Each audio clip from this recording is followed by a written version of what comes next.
టాలీవుడ్లో గత కొద్ది గంటలుగా ఈ వార్త జోరుగా హల్చల్ చేస్తోంది. దాదాపు కొన్ని నెలలుగా అక్కినేని నాగార్జున వారసుల వివాహాల మ్యాటర్ మీడియాలో జోరుగా ట్రెండ్ అయింది. ఇప్పటికే చైతు అఖిల్కు వారి ఫియాన్సీలతో ఎంగేజ్మెంట్లు కూడా పూర్తయ్యాయి.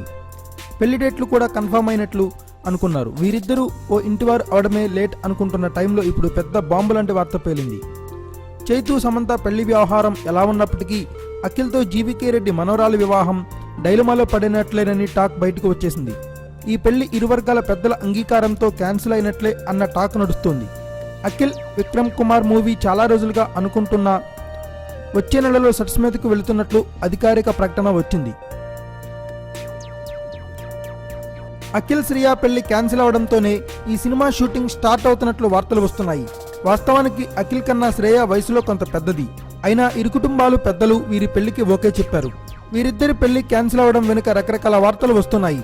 అఖిల్ ఇంకా కెరీర్లో నిలదొక్కుకోలేదు, 25 ఏళ్లు కూడా రాకుండానే పెళ్ళేంటి అని ఇప్పుడు ఆలోచన చేస్తున్నారట. మరో టాక్ ఏంటంటే అఖిల్ శ్రియా మధ్య ఏర్పడిన భేదాభిప్రాయాలే ఇందుకు కారణం అంటున్నారు. వీరి పెళ్లి రోమ్లో జరగాల్సి ఉంది. వీరు రోమ్ వెళ్లేందుకు అంతా సిద్ధమైంది. ఈ టైంలో ఈ వార్తలు రావడం షాకింగ్గా మారాయి. ఏదేమైనా ఇవి రూమర్స్గానే మిగిలిపోతాయా లేదా వీటిలో వాస్తవం ఎంతో తెలియాలంటే మరికొద్ది రోజులు వెయిట్ చేయాలి. Thanks for watching. Please subscribe our channel.